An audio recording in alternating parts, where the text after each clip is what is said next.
Hola, buenas tardes.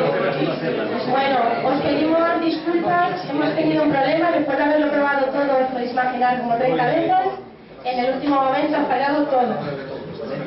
Vamos a hacerlo,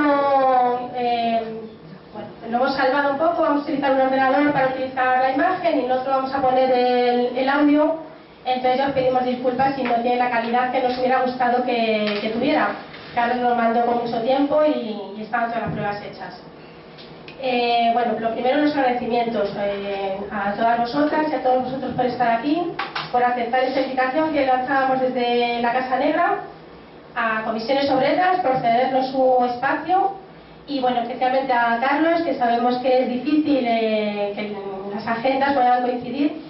De hecho, teníamos tanto interés en que estuviera aquí Carlos que este octubre negro empieza en un septiembre para poder acoplar nuestras agendas. Queremos hacer una breve presentación de lo que es la asociación, aunque ya muchas de vosotras y de vosotros ya nos conocéis, y luego ya empezamos con la presentación del libro. Nos vamos a reducir un poquito, ya que empezamos más tarde. Queríamos decir también, que se me olvidaba, que estamos emitiendo en directo en Facebook y luego esta grabación va a estar en nuestro blog con una pequeña entrada del acto. Carlos además nos va a ceder la presentación, también podéis ver la presentación, o sea que hoy no hace falta que toméis nota, que luego se puede repetir. Bueno, pues la Casa Negra, como os decía, empezó su andadura en el año 2018, ya son 5 años de andadura, con una pandemia en medio, y nacía con un único objetivo, que era pues recuperar la memoria del pueblo de Aranjuez. Conocíamos muy bien ya las historias de la nobleza, pero queríamos saber más del pueblo, de sus luchas, de sus pérdidas. Para ello nos proponíamos también tener un archivo social y en eso nos encontramos. Estos ciclos que hacemos una vez al año, pues lo hacemos con esas dos vías. El tema de difusión y a dar a conocer nuestro archivo. Este año, el cuarto ciclo de Octubre Negro, pues todas las charlas que hemos organizado y todos los paseos van con el mismo hilo. Hemos cogido la etapa de la historia de Aranjuez, la historia de Aranjuez. Nosotros tenemos una visión siempre local, sin olvidar que pertenecemos a otra historia más grande. Por eso nos gusta pues, en meter nuestra historia en lo que fue la historia del Estado español.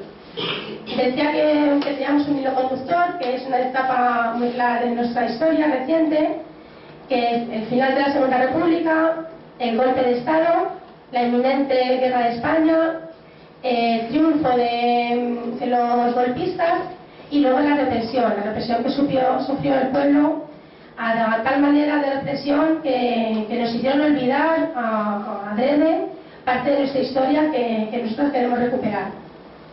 Del programa, bueno, no queremos entretenernos mucho, hemos repartido unos programas así pequeñitos de mano, que aprovechamos ya para dar las gracias a las personas que nos ayudan a difundir, a hacer el cartel.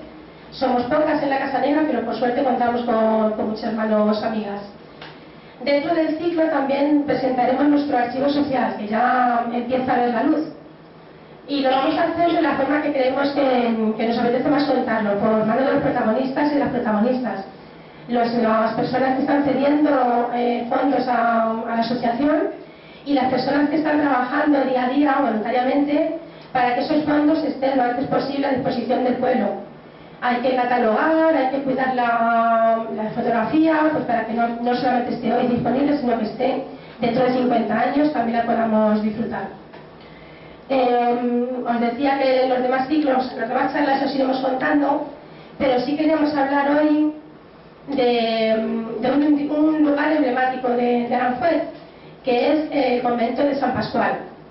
El ciclo pasado terminábamos con uno de los paseos en las puertas del convento y hoy iniciamos este ciclo con la charla de Carlos, que habla de los campos de concentración, de 300 campos de concentración, casi 300 campos de concentración, 16 de ellos en Madrid y uno de ellos en Aranjuez, el convento de San Pascual.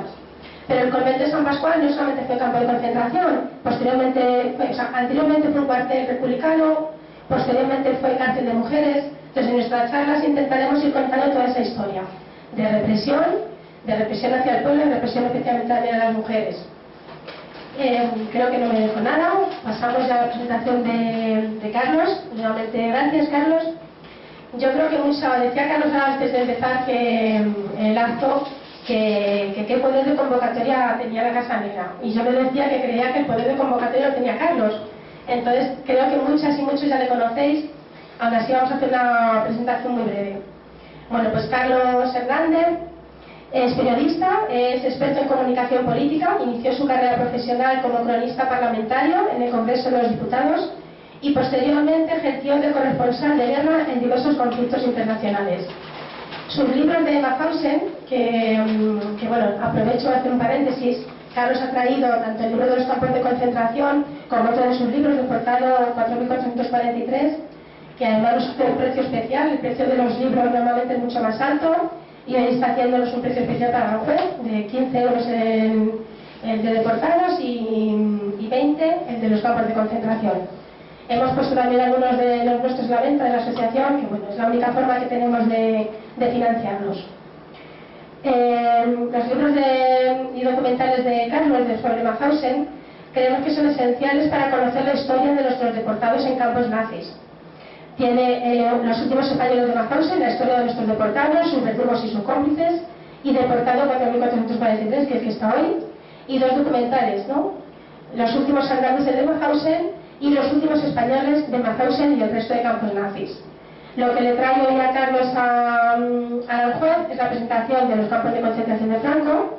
Decíamos que 296 campos ya se conocen gracias a la investigación de Carlos.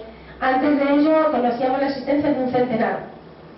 Carlos, para sus investigaciones, se apoya en los archivos. Volvemos a reivindicar el cierre del archivo municipal de Aranjuez ya desde hace muchísimos años y aprovechamos siempre que podemos para abrirlo, porque nos parece esencial para que tanto Carlos como otros investigadores locales puedan hacer estos trabajos. Pero igual de importante del archivo son los testimonios, que es algo que Carlos, a mí por lo menos, es algo que me llama mucha atención, que me hace ver su trabajo mucho más cercano y humano, porque sale de la frialdad de las cifras. Pues creo que no me dejo nada. Tenemos también unas fichitas por ahí. Digo todo ahora porque luego ya nos vamos marchando. Unas fichas, pues si queréis dejaros vuestros datos de contacto para que os lleguen a casa las actividades que proponemos desde la Casa Negra. Y nada más, pues os dejo con Carlos. Nuevamente gracias, Carlos, y gracias a vosotras por estar aquí.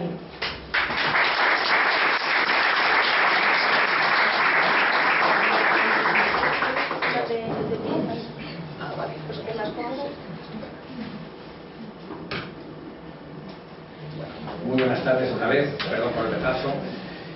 Muchas gracias, Macarena, por la presentación. Muchísimas gracias a la Casa Negra por invitarme, no solo por invitarme, sino por hacer ese esfuerzo, ¿no? de adelantar un poco el octubre hasta mediados de septiembre, que bueno, con estas lluvias estamos un poco con clima más otoñal.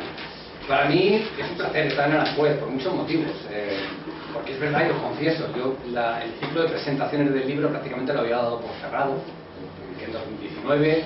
Luego es verdad que me pilló la pandemia, pero luego estuve recorriendo España, incluso en algunas ciudades estuve más de una vez y lo daba casi por cerrado, ¿no? Pero tenía pendiente esta invitación desde hace mucho tiempo, de una ciudad que, en fin, me pilla cerca, porque soy de Madrid, aunque vivo afuera desde hace tiempo, y a la que tengo un cariño especial, también porque fue de las primeras en invitarme. Yo creo que fue una de las primeras presentaciones que hice aquí, allá por 2015, de mi primer libro, Los últimos españoles de Mauthausen, ¿no?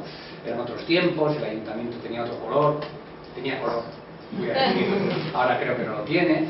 Y de hecho, poco después, cuando lo publiqué y empecé con la investigación de este segundo libro, yo pude visitar el archivo municipal y pasé bastantes días aquí consultando documentos y viendo qué había sobre el convento de San Pascual. Así que es un placer enorme, muchísimas gracias, porque efectivamente merece la pena cuando vienes a un sitio y ves tanta gente y gente interesada en el tema. Pero voy a ir ya casi al grano. Voy a empezar contándoos por qué me metí en este lío, porque yo soy periodista, no soy historiador. Me vais a permitir que me lo haga. Y si me metí en esto siendo periodista, como contaba antes Macarena, ¿no? Después de haber sido corresponsal parlamentario, corresponsal de guerra, estuve en Afganistán, en Irak, en otros sitios así, que son bastante menos peligrosos que estar de periodista en el Congreso de los Diputados. Yo lo aseguro que es mucho más peligroso tener que lidiar con determinadas cosas de la política española, ¿no? Y con la presión de determinados jefes.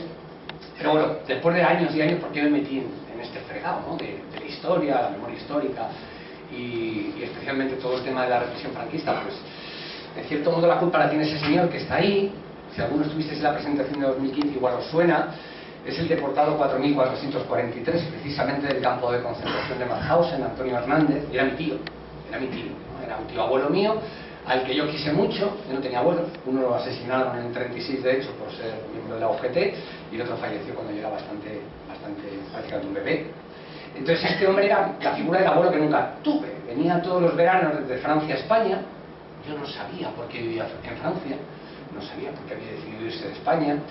Y me marcó mucho cuando era pequeño. Estamos hablando justo del final del franquismo y el inicio de la llamada transición.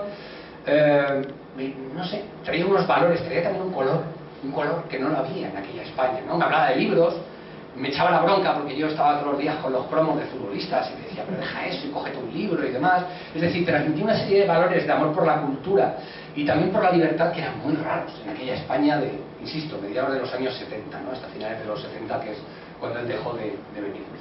Y yo escuché en mi casa alguna vez que hablaba con mis padres y que mencionaban un lugar llamado Mauthausen. Bueno, conversaciones brevísimas, tampoco me enteraba muy bien, ¿no?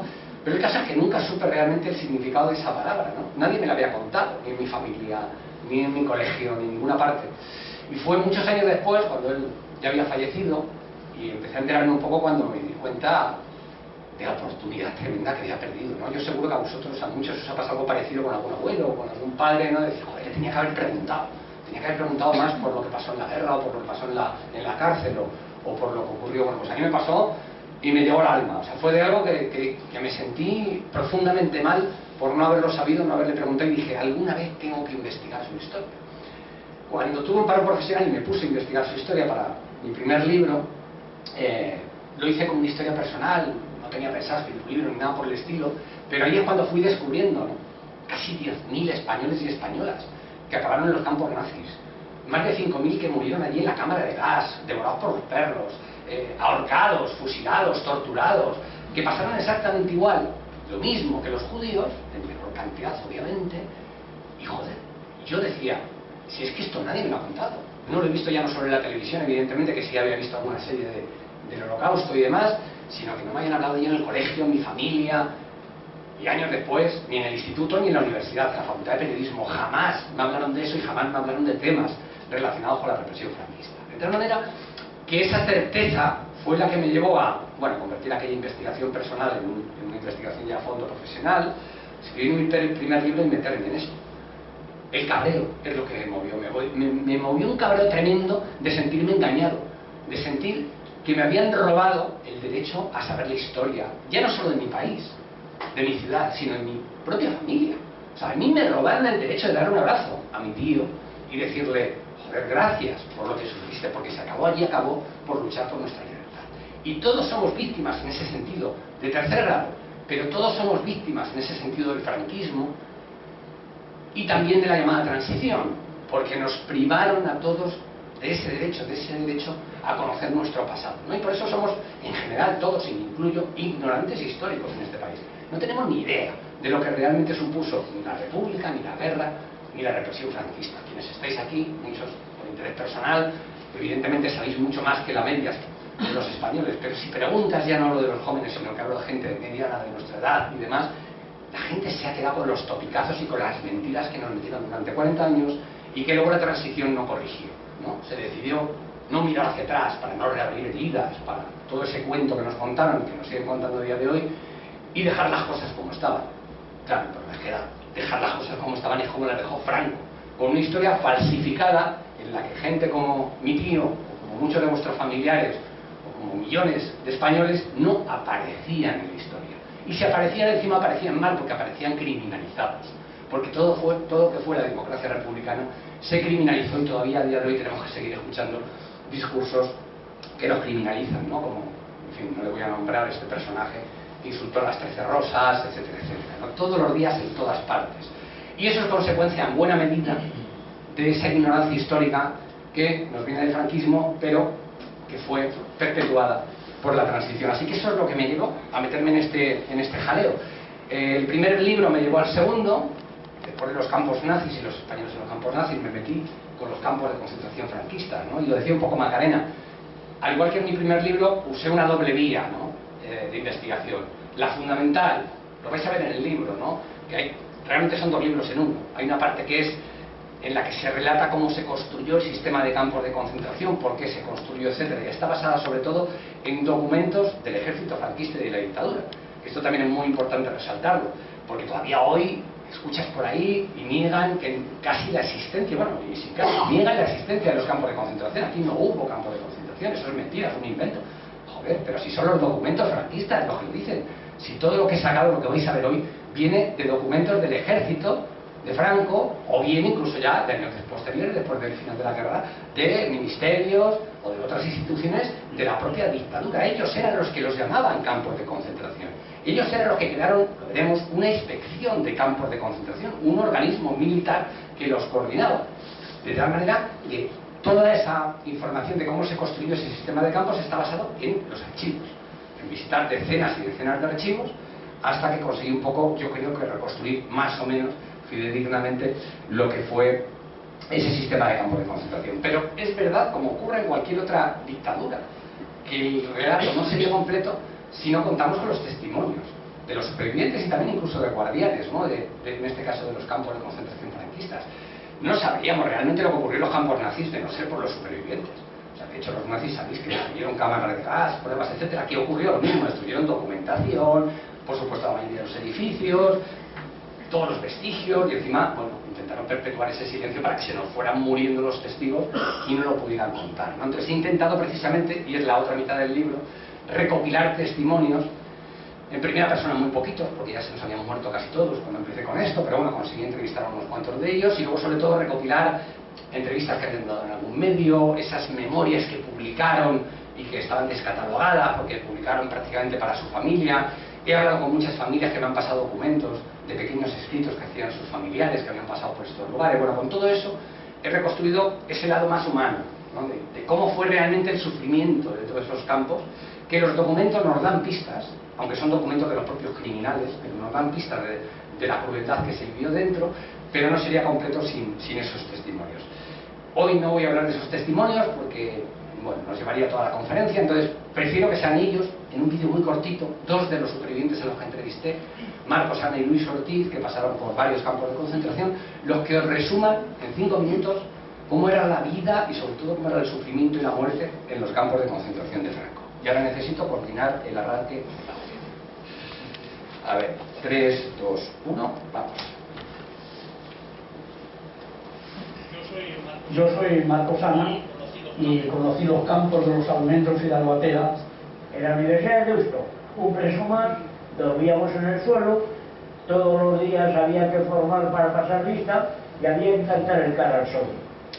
Y yo recuerdo, claro, yo no lo cantaba, pero una de las veces alguien me dio un palo en los riñones y a partir de entonces tuve que hacer que cantaba, porque si no movías la boca te pegaban. Me acuerdo que nos comimos toda la primavera, claro, en abril,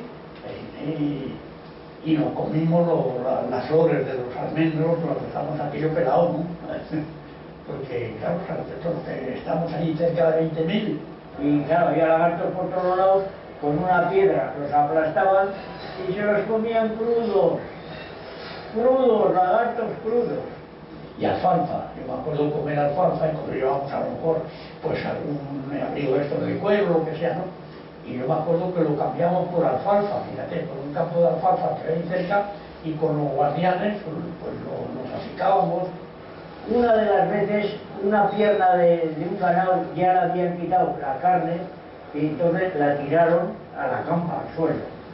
Cogió el hueso un chico, un preso, en el momento que un perro de aquellos vagabundos que había por allí, pues también se le tiró a coger el muslo, como si hubiera estado un lobo luchando con un hombre. El hueso era una pierna así de grande, entonces el uno agarraría el hueso con los dientes del perro y el otro con las manos, pero al final el brazo izquierdo le destrozó. Pasaba igual con el agua, llegaba una cisterna con agua y aquello era, toda la gente se apelotonaba allí porque con el ansia, con la sed y tal, y no siempre llegaba el agua para todos, ya que aquello era... Llegó a pesar 38 kilos. 38 kilos un hombre que tenía que trabajar, te puedes figurar. Allí se desmayaban constantemente. Había gente, había catedráticos de todo allí, ¿no? No había váteres. Encima del río Ebro, allí pusieron unos pinos a 20 metros de altura y allí, entre pinos, allí tenías que bajarte el pantalón y mirabas abajo, el río, por ejemplo, 15 o 20 metros de altura, y decías, pues aquí más de uno, o se ha caído o la han tirado. Y durmiendo en el suelo, claro, estamos todos durmiendo en el suelo y no ya. Había cantidad de piojos y cantidad de pulgas. La ropa nos la tenían que hervir en unas paelleras grandes para matar los huevos yo creo que eran de los piojos. Y ahí te torturaban, me llevaban a una habitación que no tenía luces, nada más que una luz amarilla, pero pues, para que fuera aquel tétrico y a las paredes había sangre. Y trataban a la gente tremendamente mal, eran durísimos con todo.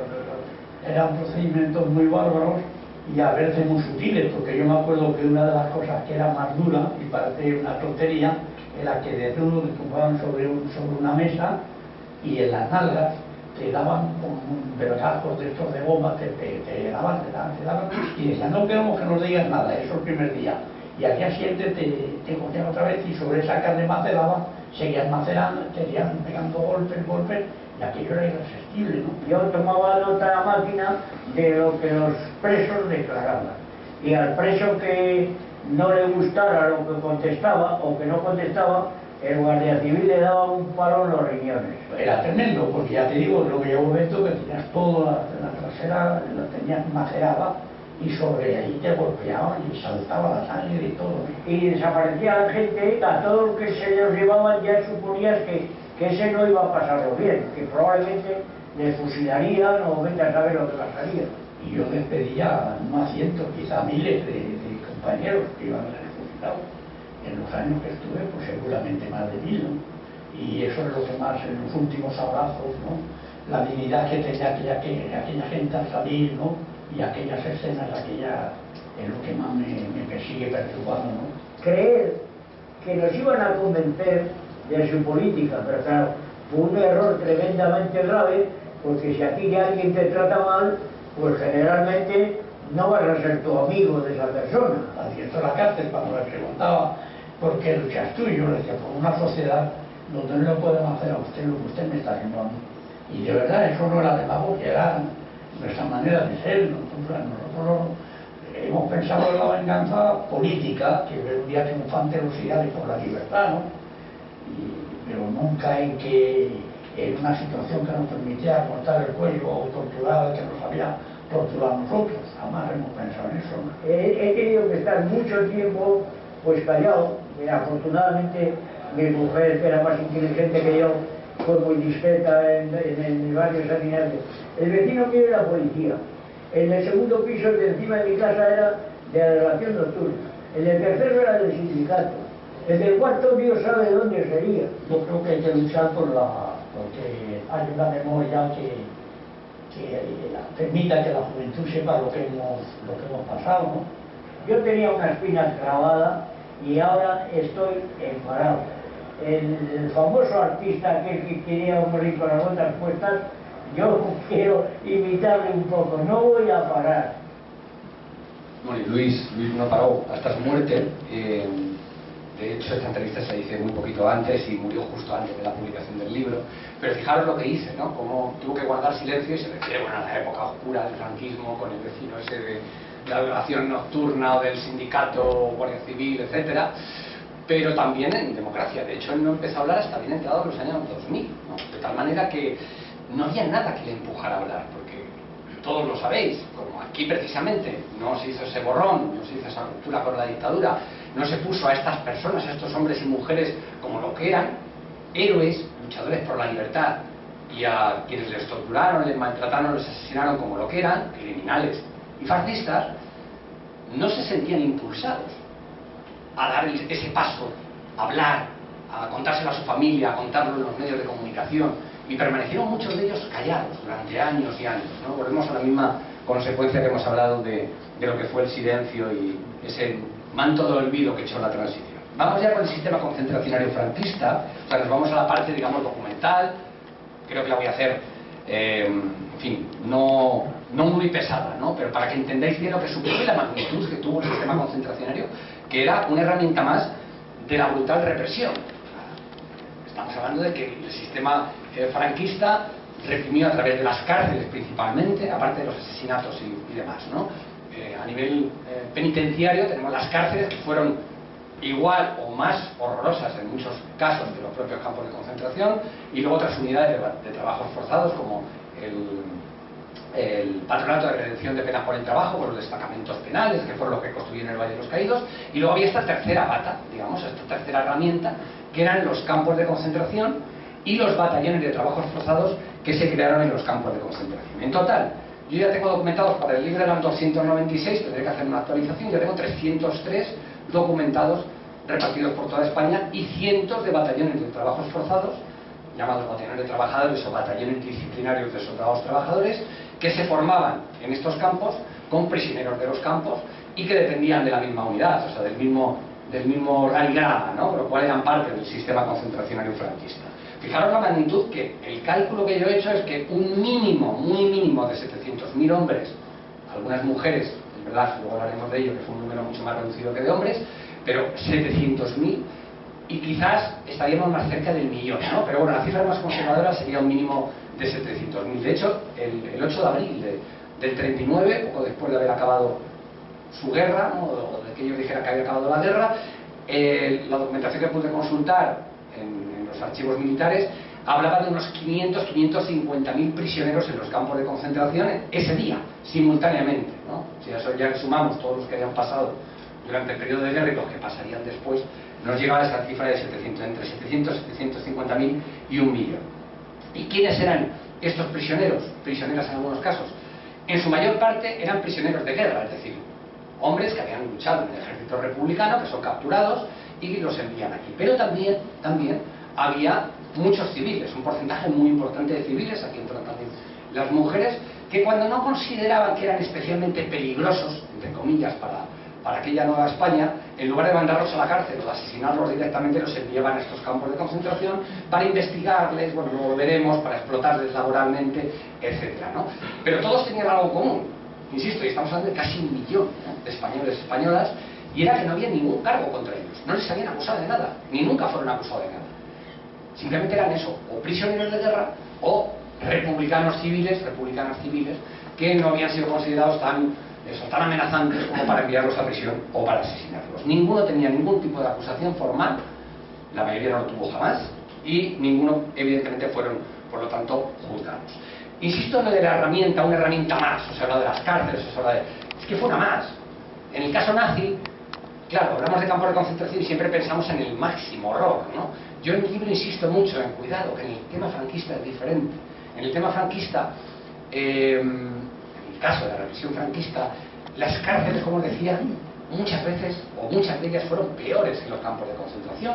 Hubo campos de concentración terroríficos y otros que por circunstancias, lo explico en el libro, bueno, pues no fueron tan duros. Fueron duros, pero no fueron tan duros, ¿no? Entonces sí nos tenemos que quitar un poco ese chip de asociar siempre campo de concentración, en el caso franquista, como lo peor. Porque me ha ocurrido con algunos recintos que a veces se les nombraba como campos de concentración y realmente eran prisiones, que descendientes de las víctimas me escribían y me decían: joder, ¿cómo dices que este lugar no era un campo de concentración? Si era un infierno, si era no sé qué. Y claro, le tienes que explicar esto que os acabo de explicar, es decir, si es que una cosa no quita la otra, si es que las cárceles en el caso franquista la mayoría de las veces eran peores, y en este caso era una cárcel.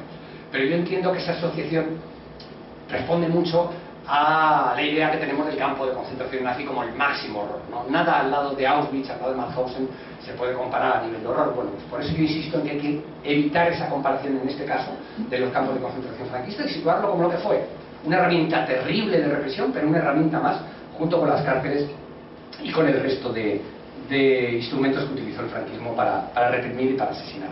Y muy importante, represión, y aquí ya entran todas las patas, premeditada y muy diseñada. Esto es muy importante insistir en ello, porque nos han estado vendiendo poco más o menos, y nos siguen vendiendo a día de hoy, ¿no? Bueno, los republicanos hicieron lo mismo, y para cuellos, y...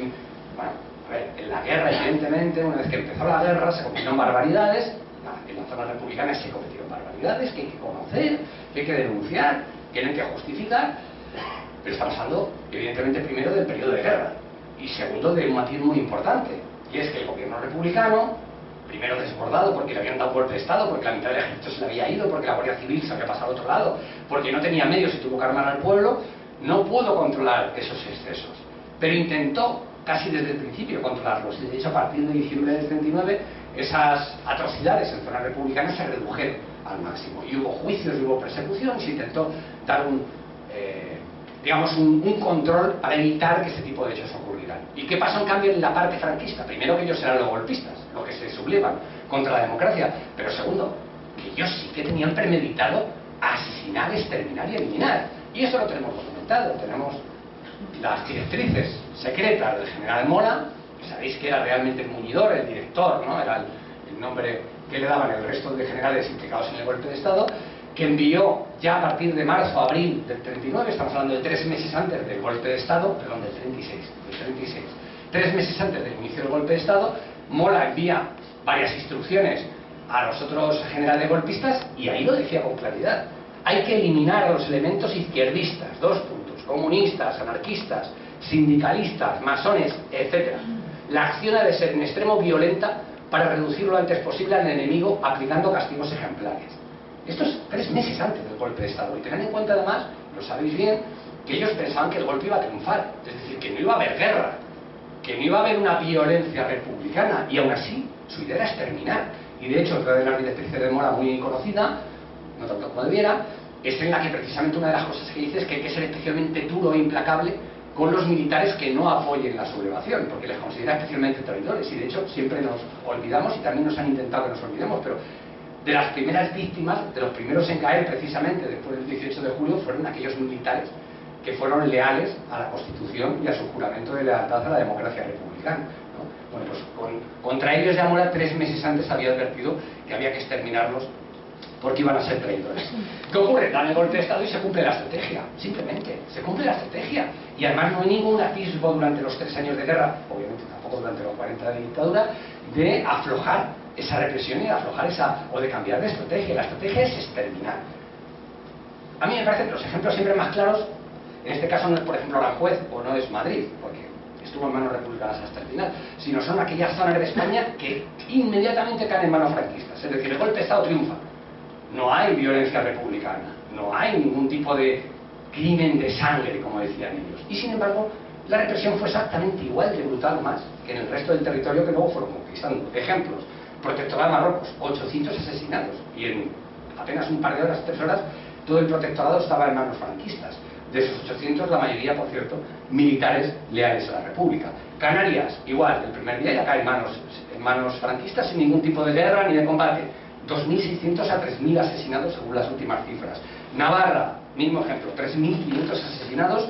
O, bueno, por dar un ejemplo diferente, o dar uno un poco más concreto, ocurren todos, pero a mí me gusta dar el ejemplo de Galicia, ¿no? En Galicia pasa lo mismo, apenas en unos días, en unas horas cae casi toda Galicia, pero luego hay alguna zona que intenta resistir durante algún día más. No hay víctimas, no hay guerra, nada por el estilo, y pese a todo, 4.700 asesinados, 4.700, ¿no? De ellos, 1.400 ejecutados, o sea, asesinados también, pero después de esos juicios farsa que hacían los tribunales militares, y 3.233, según la última cifra, paseados, ¿no? Asesinados directamente. ¿Y quiénes estaban entre ellos? Los que decía Mola, los líderes, los que destacaban mínimamente, pues eso, los 4 gobernadores civiles, 38 alcaldes al menos, entre ellos los de las 5 ciudades más provincias, de las 5 ciudades más importantes de Galicia, 2 generales y un contraalmirante, vamos a la otra directriz del general Mola, y mujeres, obviamente mujeres intelectuales, profesoras, republicanas, bueno, un poco ejemplificarlas, ¿no? En una persona, en el caso de Joana Capdevila, que tenía un doble delito para los sublevados. Era la esposa del gobernador civil de A Coruña y además era una intelectual muy importante, ¿no? Bueno, la pasearon, la asesinaron y no les importó además que estuviera embarazada poco después del golpe de Estado. Y tanta era así la estrategia, como os digo, que ellos no lo ocultaban. No hay discursos diciendo que ellos no van a matar, o sea, en sus discursos, en sus proclamas, los generales golpistas hablan claramente de lo que van a hacer. Aquí os he puesto 4 ejemplos. Yo he llenado 4 o 5 páginas del libro con frases muy similares a estas, ¿no? Aquí os he puesto unos ejemplos de varios estamentos, además, ¿no? Militar, en este caso, el general Mola. Esta guerra tiene que terminar con el exterminio de los enemigos de España. Quiero derrotarlos para imponerles mi voluntad, que es la vuestra, y para aniquilarlos. Esto es lo que decían. Vamos a los intelectuales, entre comillas, ¿no? José María Pemán. Españoles, limpiad esta tierra de las hordas sin patria y sin Dios. Vamos a la Iglesia, no nos olvidemos nunca de ella. Cardenal Isidro Gomá, hay que llevar las hostilidades hasta el extremo de conseguir la victoria a punta de espada. Y el propio Franco, es preferible una ocupación sistemática del territorio acompañada por una limpieza necesaria a una rápida derrota del enemigo que deja el país infectado de adversarios. Lo decían, como digo, no lo ocultaban. Y tampoco lo ocultaban en el tema de los campos de concentración. Un ejemplito. Este es un periódico falangista que circulaba por toda la zona sublevada, se llamaba Águilas, en este caso es la edición de Cádiz, y tenía ese día, cada día ponía como una especie de lema, ¿no? O de leitmotiv, ¿no? Y este día era: crearemos campos de concentración para vagos y maleantes, para vagos y maleantes políticos, para masones y judíos, para los enemigos de la patria, el pan y la justicia.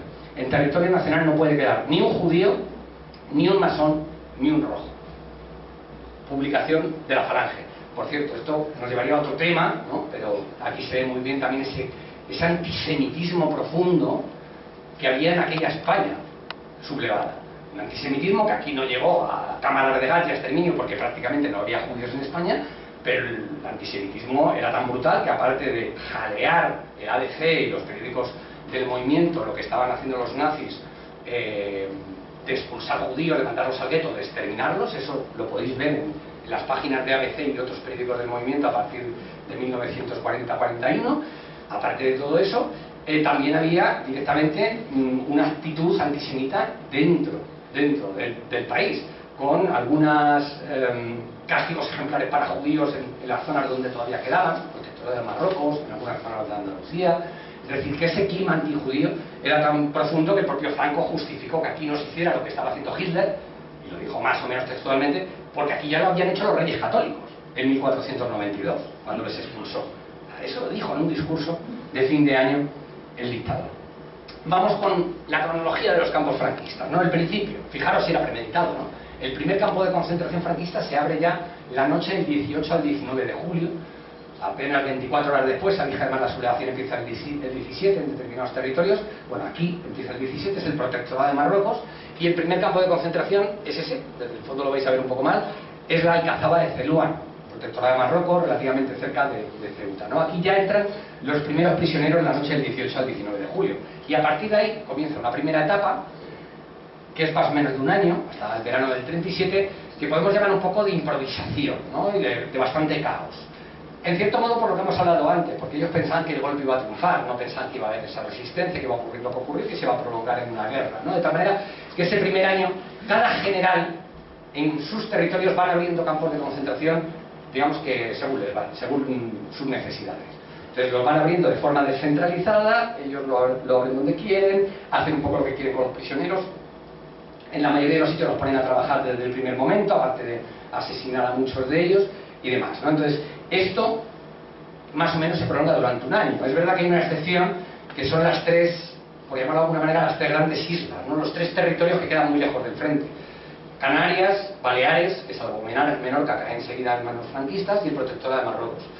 Como caen muy rápidamente en manos de los sublevados y el frente está muy lejos, aquí los gobernadores militares desde el primer momento lo hacen muy organizadamente, es decir, empiezan a crear estos campos de forma muy organizada, muy estructurada, nada de caos, y ponen a trabajar desde el primer momento a los prisioneros, un trabajo atroz, esclavo, en obras necesarias tanto en Baleares como en Canarias como en el protectorado, sobre todo construcción de carreteras, puentes, etc. Esto acaba en el 37 en el verano. ¿Por qué?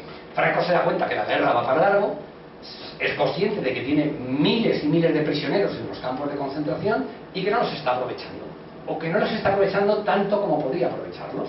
Necesita mano de obra, y mano de obra esclava, que es muy útil. De tal manera que en julio del 37 crea un organismo para intentar acabar con ese caos, con esa improvisación, y para centralizar todos los campos de concentración. Y se llamó así, inspección, ese es el sello, inspección de campos de concentración, ¿no? Era un organismo militar dirigido por un teniente coronel, el teniente coronel Pinillos, que de hecho dependía directamente del cuartel general del Generalísimo, es decir, directamente del propio Franco, demostrando la importancia que le daba a este tema.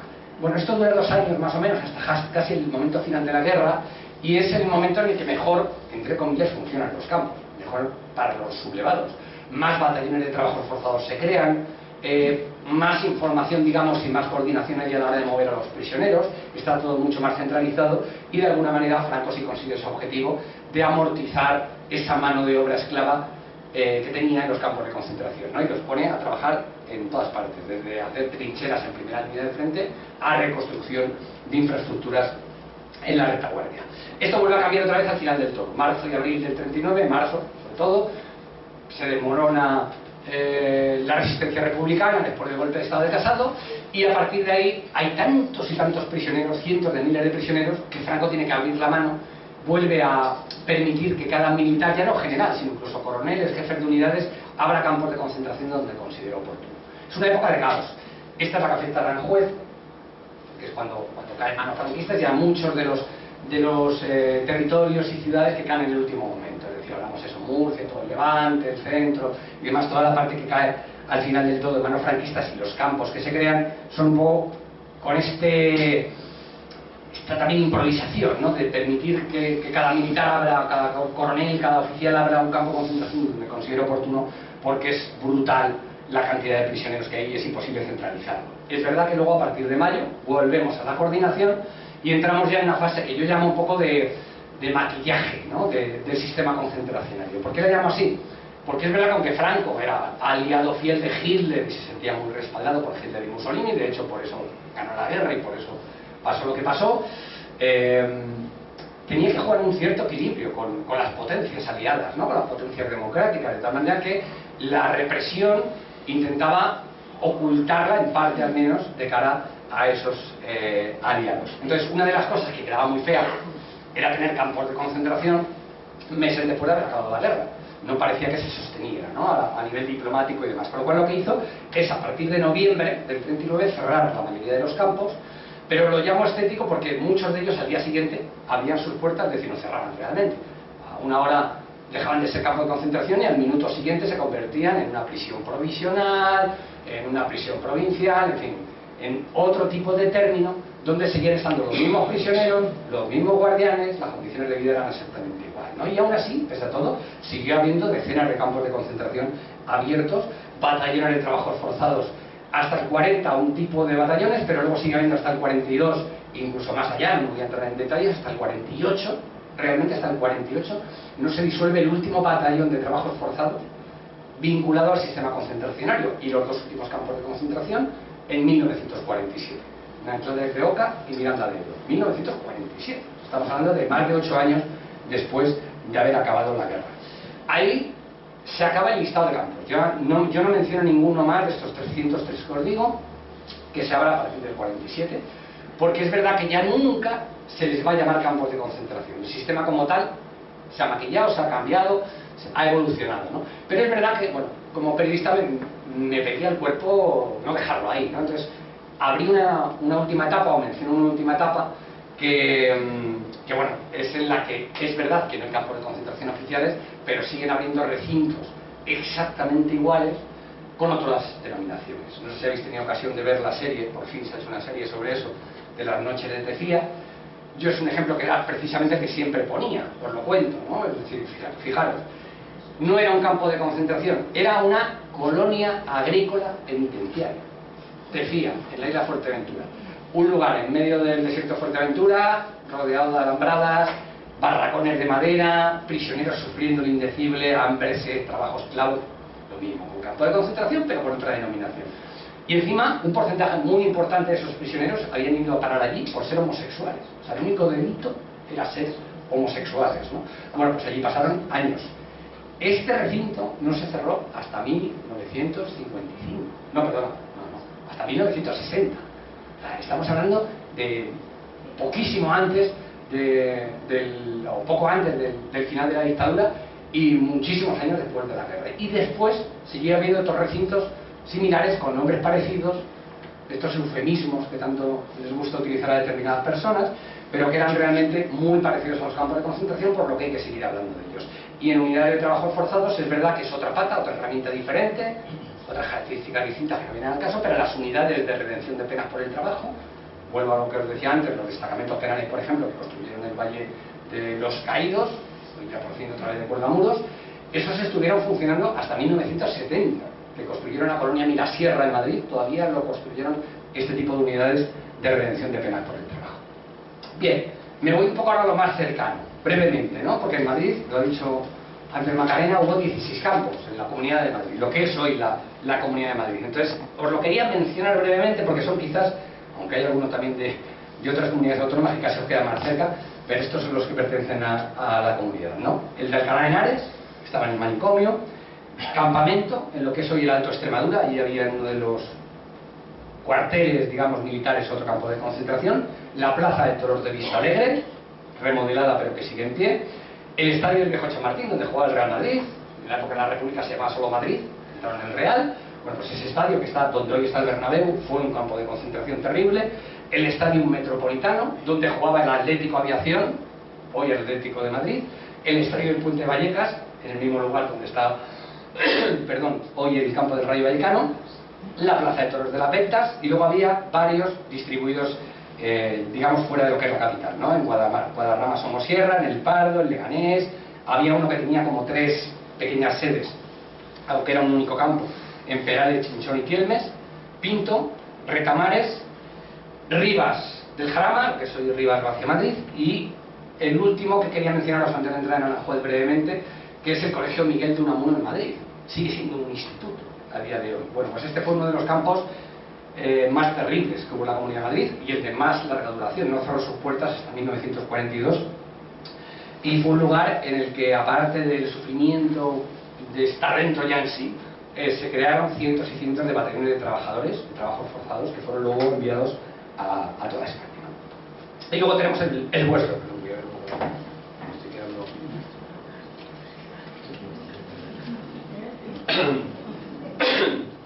El convento de San Pascual.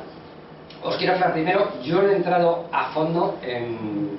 Es imposible, 303 campos de concentración, imaginaros, si me tuviera que haber metido uno a uno, cada uno me habría dado por un libro, ¿no? Mi objetivo era dar esta visión general que os he dado, y luego, eso sí, documentar la existencia, y por lo menos conocer todo lo posible, pero no entrando al fondo a fondo del asunto, de cada uno de los campos. Entonces quiero dejar claro que seguro que hay miembros de la Casa Negra y de otras asociaciones, investigadores locales, que ya saben mucho más, muchísimo más que yo, de la historia del convento de San Pascual. Pero bueno, de lo que fue la etapa pequeña en que fue campo de concentración, si os quería dar, bueno, pues algunos detallitos, ¿no? Este documento para mí es muy importante en la historia de San Pascual, porque es el primero que yo sepa, el primero en el que se habla de él.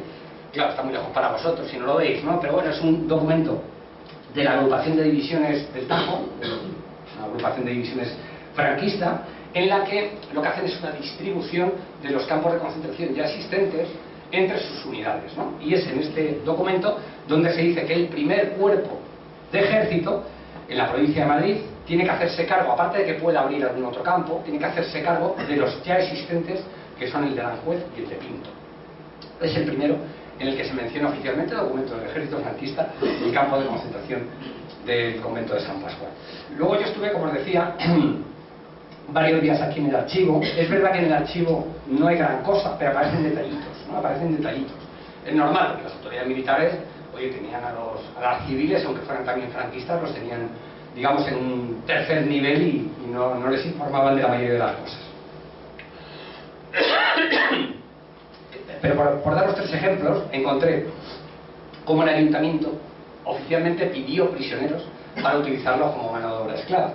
En concreto para limpiar locales y letreros rojos, decía así, letreros rojos, se supone que propaganda, y luego también para realizar determinadas obras en el municipio, ¿no? En julio del 39 ya se le cita como prisión provisional, con lo cual hay que entender que en ese periodo, junio-julio, pasa a denominarse prisión y deja de ser campo de concentración. Y luego, eso sí, que hubo dos tribunales, un tribunal militar y un tribunal de clasificación de prisioneros. Y una anécdota, pero que a mí me pareció muy significativa de lo que es, de cómo funcionó la dictadura en general, ¿no?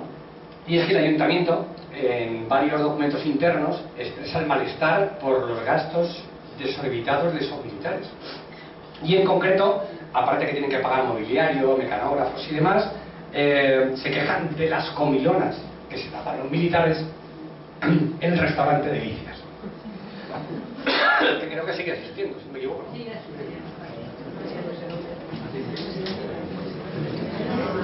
Pues esos documentos son muy entretenidos, porque además no eran ni una, ni dos, ni tres comilonas, sino bastantes nombres. Bueno, voy terminando, pero no sé contar si los objetivos, es decir, por qué crea los campos de concentración Franco, ¿no? Muy brevemente. El primero no podemos olvidarlo, exterminio selectivo. Estoy quedando sin voz. Perdonadme un segundo. ¿Quieres un caramelo? Esta es la prueba de que hablo demasiado.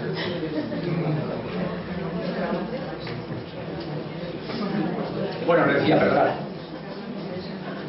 Exterminio selectivo. Es verdad que no hubo exterminio masivo, como en los campos de concentración nazis, pero hubo exterminio selectivo. Es decir, asesinaron a aquellos prisioneros y prisioneras que identificaban como, bueno, pues miembros especialmente activos de la democracia republicana. Os he contado antes que los prisioneros que enviaban en general eran prisioneros de guerra y civiles que no estaban muy, o que no eran considerados demasiado peligrosos. Bueno, pero eran tantos que se les coraban, entre ellos muchas personas que habían tenido un cargo importante o que eran considerados en sus pueblos activistas especialmente importantes de la República. Cuando les identificaban, en muchas ocasiones eran asesinados. Y también oficiales, por el mero hecho de ser oficiales del ejército republicano, eran asesinados en los propios campos. Un estudio anterior del historiador Javier Rodrigo hablaba de un mínimo de 10.000 asesinados en los campos de concentración franquistas.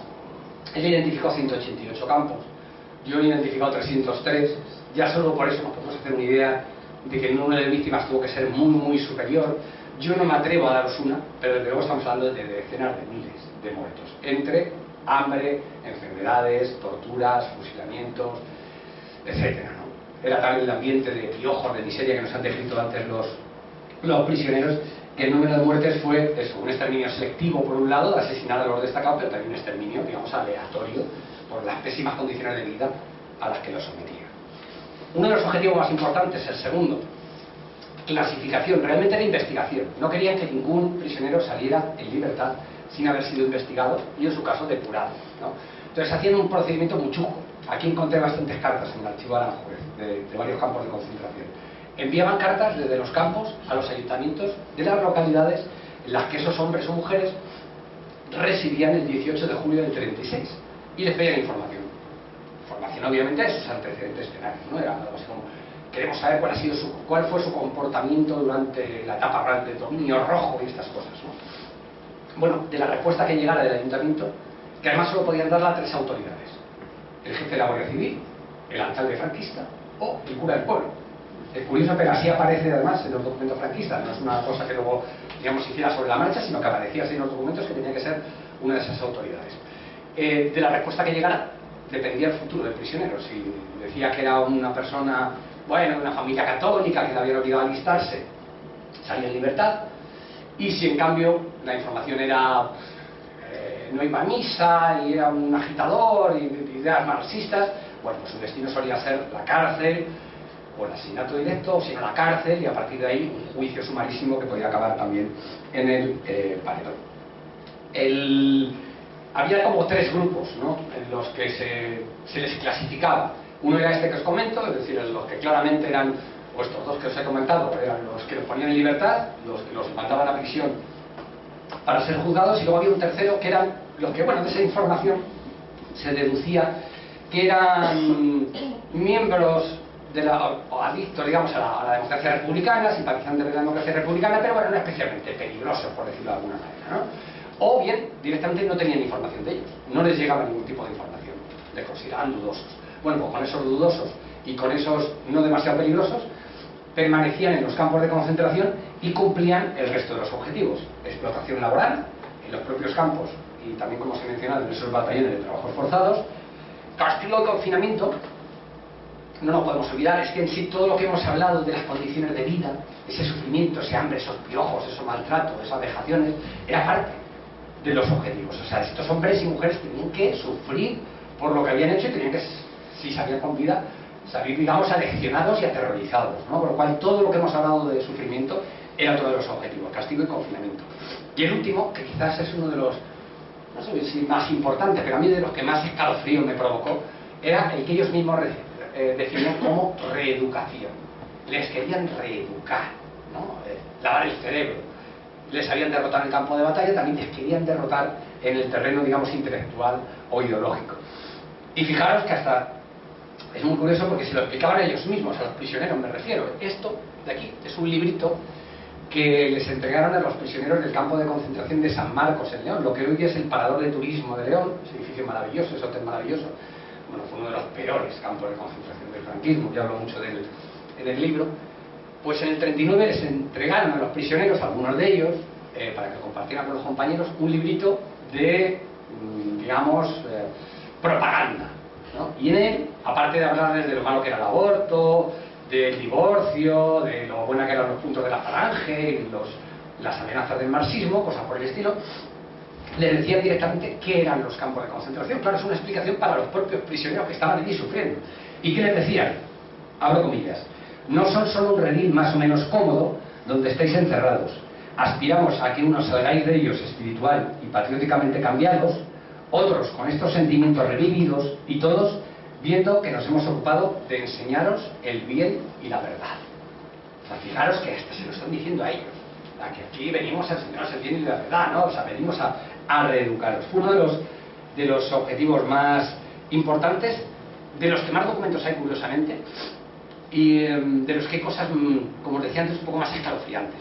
Un ejemplo más y no me enrollo, pero me parece muy significativo. En el reglamento de funcionamiento de los campos y de los batallones de trabajo forzados vinculados a los campos, se dice, pues yo qué sé, que tiene que haber un foso, las alambradas, en fin, todo tipo de cuestiones técnicas, ¿no? El número de guardianes que tiene que haber por prisionero, cosas de ese estilo, un poco logísticas. Y se dice que en cada campo y en cada batallón tiene que haber un sacerdote. Para esto era la educación. La Iglesia juega un papel fundamental, ¿no? en esto, intentar ya no solo cambiar ideológicamente, sino incluso evangelizar a los prisioneros. Bueno, tenía que haber un sacerdote. No se dice nada de que tuviera que haber un enfermero o un médico, alguien que se encargara de un botiquín, nada, pero un sacerdote sí, ¿no? Eso demuestra un poco cuál era el interés. Les importaba un pimiento la vida de los hombres y de las mujeres que estaban en los campos de concentración, pero sí les interesaba lavarles el cerebro o intentarlo, por lo menos. Ahora sí que voy terminando, pero no me podía dejar el tema de las mujeres, porque es verdad que yo lo fui viendo en la investigación como se me quedaban fuera. O sea, es que no había mujeres en los campos de concentración. En la mentalidad machista de los sublevados, el lugar de la represión de la mujer era otro: las cárceles, ¿no? Que también tenían muchas veces nombres eufemísticos tremendos, ¿no? Eran casa de ejercicios espirituales, por ejemplo, ¿no? Llevado por monjas, de hecho, muchas veces la disciplina, y es donde encerraban a las mujeres. Son cárceles con todas las palabras, con todas las letras, donde las torturaban, sufrían, morían, les empezaron a robar a los bebés. El robo de bebés comenzó precisamente en este tipo en estas cárceles, ¿no? Y sufrían todo tipo de vejaciones y de humillaciones, aparte de no pocas violaciones, ¿no? Ese fue realmente las cárceles, llamadas de una manera o de otra, donde se reprimió a la mujer republicana. Pero es verdad que, bueno, en los campos hubo pequeños grupos. Yo en el libro menciono a algunos que he podido documentar en San Marcos, precisamente en León, en Cabra, en Córdoba, en varios, poquitos, pero en algunos campos de concentración.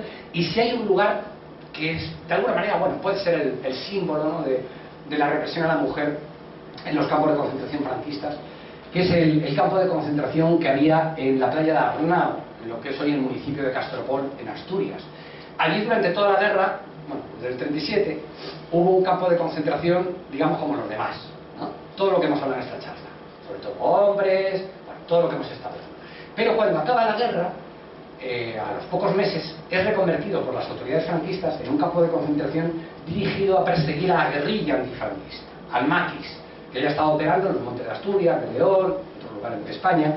Bueno, pues este campo aparece así, específicamente destinado a perseguir al maquis, a la guerrilla antifranquista. ¿Qué ocurre? Que cuando cogían a un guerrillero, cuando le capturaban, no le llevaban al campo de concentración, o lo asesinaban en el mismo lugar donde lo habían capturado, o lo llevaban a una prisión para juzgarle, asesinarle y demás, ¿no? Fusilarle o que pasara largo tiempo en prisión. Entonces, ¿quiénes acababan en este campo de concentración de Arnau? Pues nos lo dicen los documentos franquistas. Os doy pistas. Consuelo Alonso Huerta, familiar de huidos. Felicidad Alonso Huerta, familiar de huidos. Bárbara Alonso, familiar de huidos. María Alonso, familiar de huidos. Benjamín Alonso, familiar de huidos, familiar de huidos, familiar de huidos. Es decir, aquí en este campo de concentración encerraron a cientos de mujeres solo por ser familiares de supuestos guerrilleros, en muchos casos ni siquiera, simplemente de personas, de republicanos que habían combatido y habían podido escapar a Francia, o incluso que habían muerto en combate y no se sabía.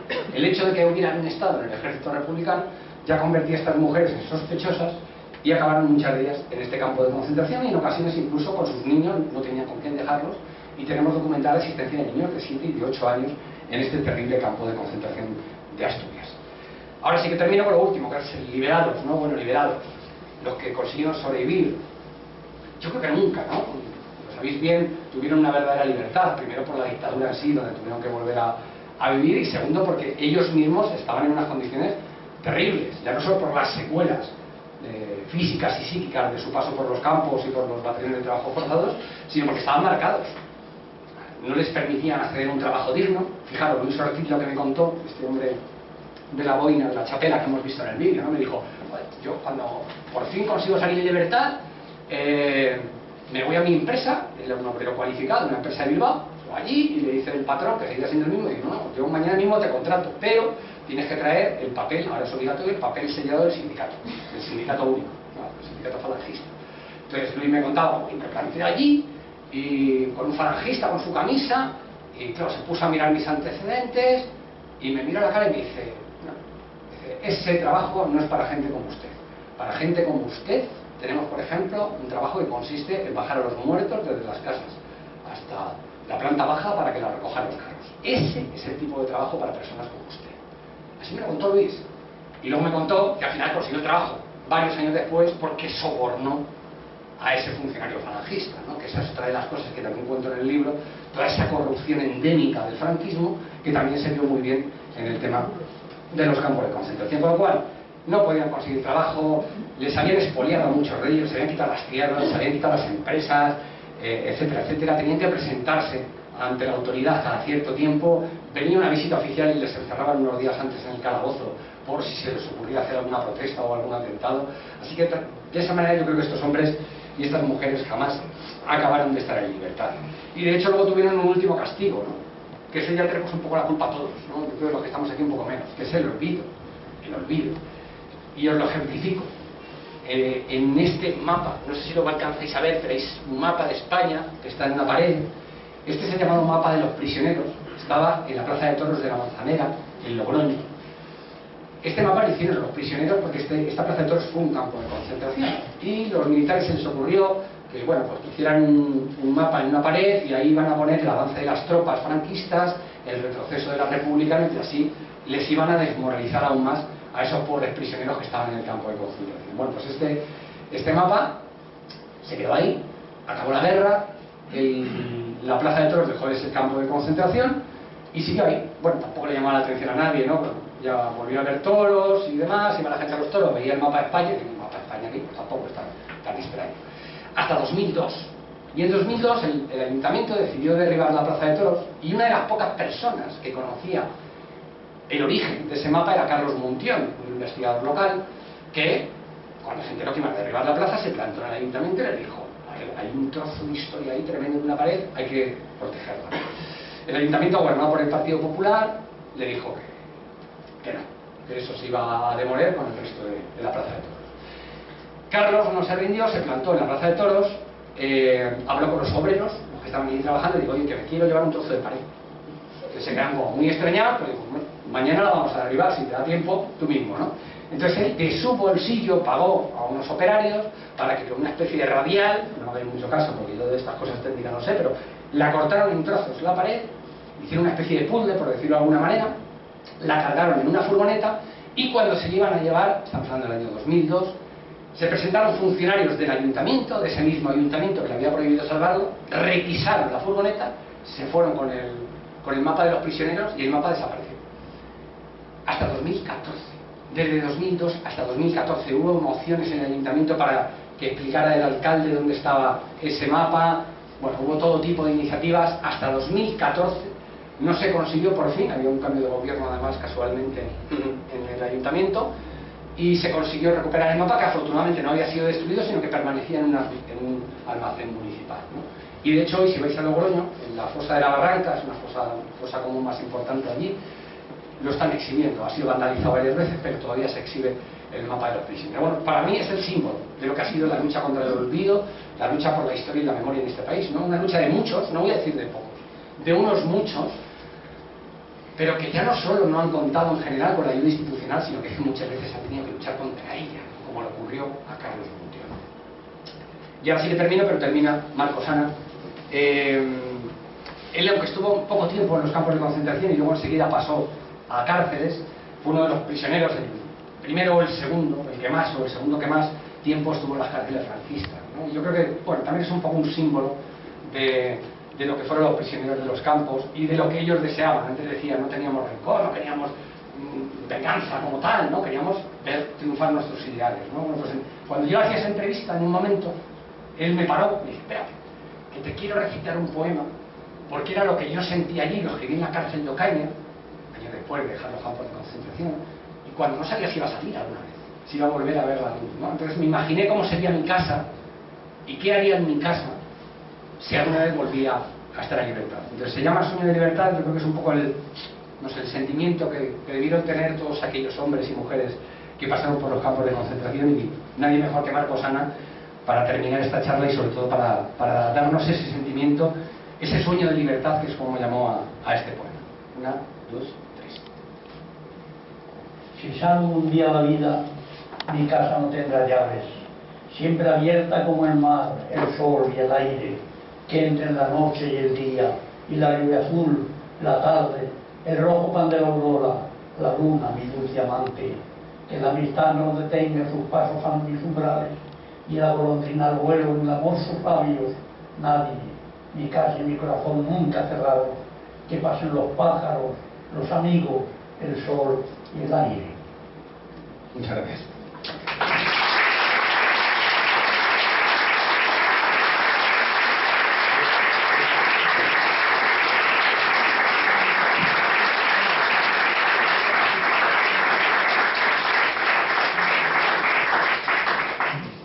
Bueno, yo creo que le damos de nuevo las gracias, Carlos, y me preguntaba Carlos que si daba tiempo a preguntas. Nosotros no tenemos ninguna prisa, o sea que si os apetece hacer alguna pregunta, algún comentario o aportar algo, pues Carlos estará encantado de seguir. Y si no, pues ya está todo dicho, ¿eh? A ver, hay la implicación nazi en la construcción de los campos. Vale, me pregunta para los que no habéis oído la implicación nazi en la construcción de los campos de concentración franquistas. Yo le dedico un capítulo a eso porque era uno de los temas clave, ¿no? Mi conclusión: hubo influencia, pero no fue determinante. Y me explico. El régimen franquista nació de la mano de Hitler. Había asesores militares ya durante la guerra, aparte no hablemos ya obviamente de la Legión Cóndor, etc. Había ya acuerdos antes de acabar la guerra de intercambio de información entre los aparatos policiales franquista y nazi. Hubo cursos de formación en represión que nazis, miembros de las SS, oficiales de las SS, dieron a miembros de la policía franquista. Hubo visitas de altos cargos del gobierno franquista, como el conde de Mayalde, que era director general de la seguridad, si no recuerdo mal, que visitó algún campo de concentración nazi en funcionamiento, de tal manera que es imposible desligarlo. Es decir, al final es verdad que cada dictador tenía sus objetivos, sus intereses y sus métodos, pero los dos regímenes iban de la mano, con lo cual obviamente hubo influencias sin lugar a dudas. Ahora, llegar a la conclusión de poco más o menos que Franco se inspiró en los campos de concentración nazis para los franquistas, no hay documentos que lo avalen. Yo creo que los hechos tampoco lo avalan, y volvemos un poco a lo de antes. Cada dictador tenía sus objetivos y su contexto. Hitler tenía un número ilimitado de prisioneros a su disposición. Podía asesinar 1 millón, que a los 4 días volvía a tener otro 1 millón de prisioneros que venían desde la Unión Soviética o desde cualquiera de los frentes de guerra, ¿no? En el caso de Franco es distinto. En el caso de Franco son prisioneros mucho más limitados en número, que además son también españoles, aunque no los reconociera casi como tales.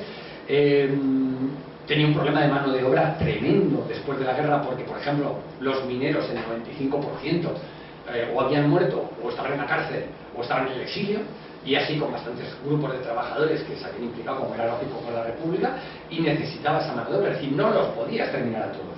Tenían unos objetivos distintos a los de Hitler. Entonces, influencia sin duda, determinante no. Hay algo muy importante, eso sí, y es que hubo agentes de la Gestapo y de las SS que se movieron por, sobre todo, 2 campos de concentración, San Pedro de Cardeña en Burgos y Miranda de Ebro en Burgos, sobre todo porque allí estaban los prisioneros de las brigadas internacionales, y entonces iban allí a buscar ciudadanos austriacos, alemanes, que habían combatido con las brigadas, y tenemos documentado cómo en varias ocasiones solicitaron llevarse prisioneros. Por ejemplo, recuerdo un grupo de checos, además un grupo numeroso de prisioneros checos de las brigadas internacionales, y el régimen franquista se los entregó.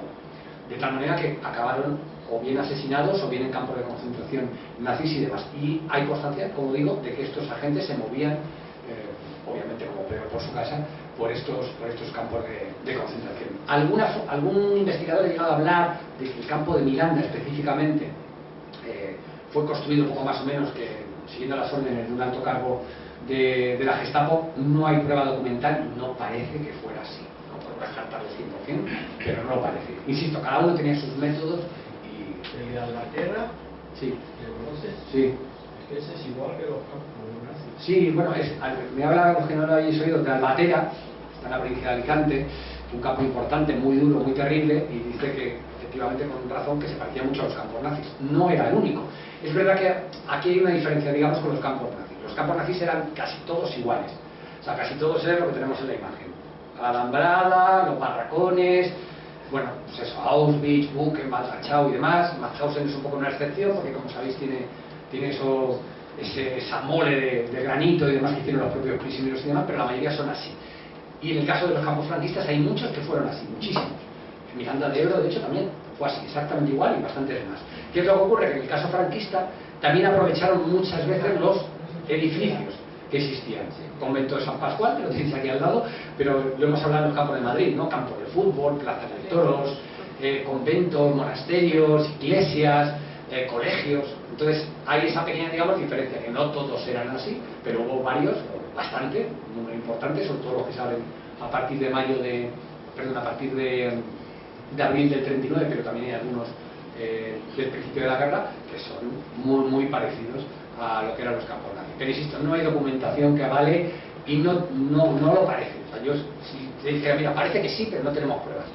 No lo parece. O sea, parece, como te digo, que cada uno tenía sus objetivos, y eso sí, las influencias son indudables de cómo los dos regímenes aprendieron en cierto modo uno de otro, pero en este caso un franquista, como es lógico, aprendió mucho más del régimen nazi, que llevaba ya unos añitos de experiencia y que era mucho más poderoso que el español. Sí, había una, me parece, primero por ese lado, o no, sí, ahí. Javier. Sí, mira, Espera, Javier, que te lleva el micro.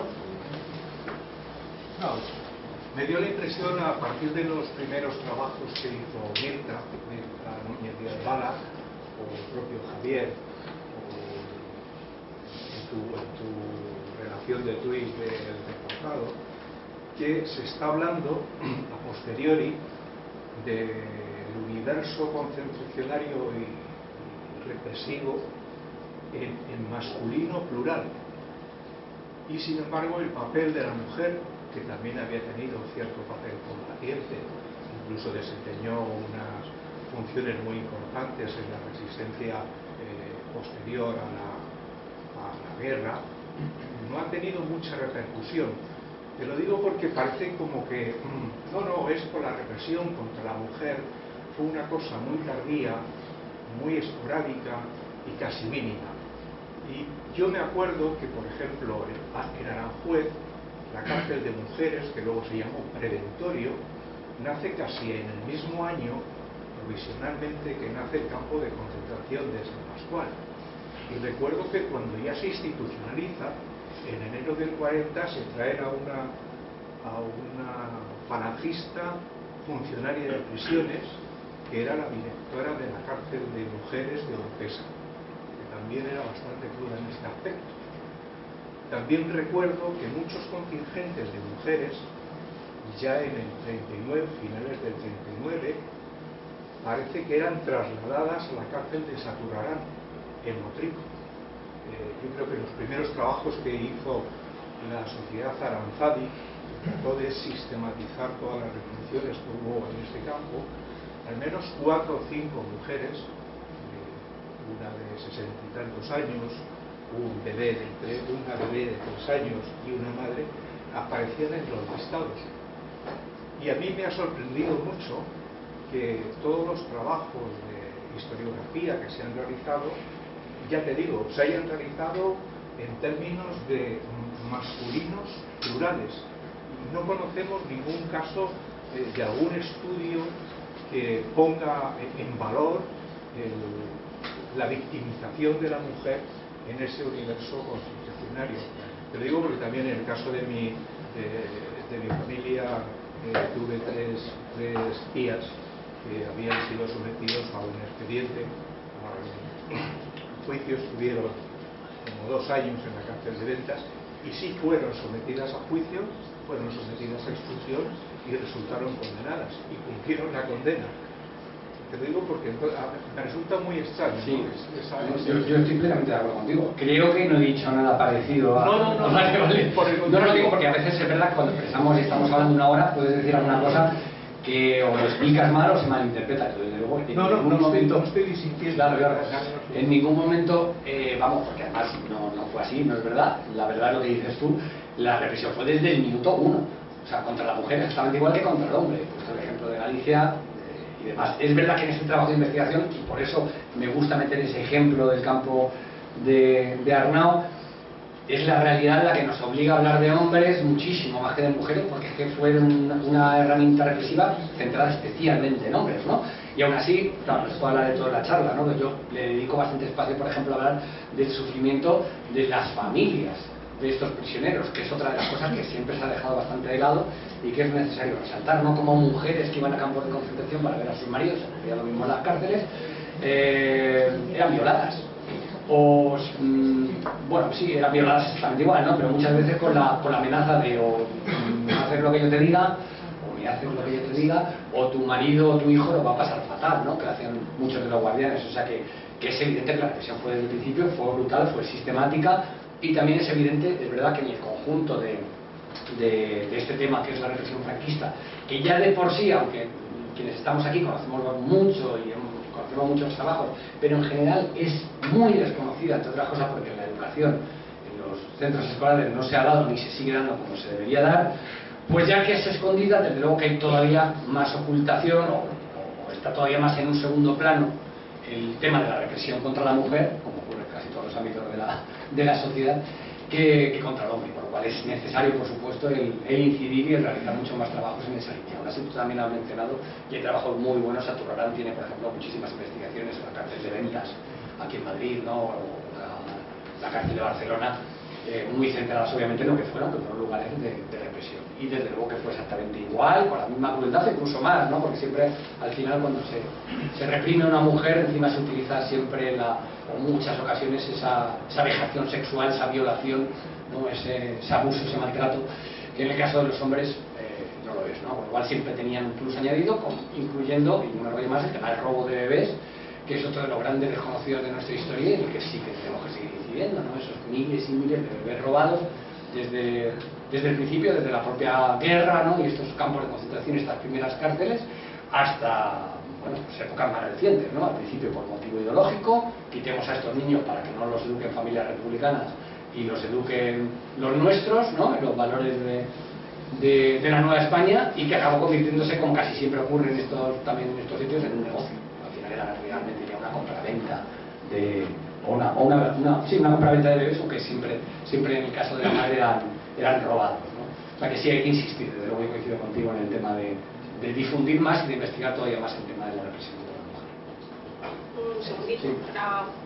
Aprovecho la intervención de Javier para recordaros que el 21 de octubre, dentro del ciclo, Vamos a tener la charla Mujeres, Memoria y Espacios de Represión en Aranjuez, que viene precisamente Mirza Núñez, que estaba mencionándola, José Antonio Martín, que es miembro de la asociación, Matías Diotti, que está también hoy por aquí, y María José Palma, que es la autora de Mujeres sin Memoria, Exilios y Silencios en el siglo XX.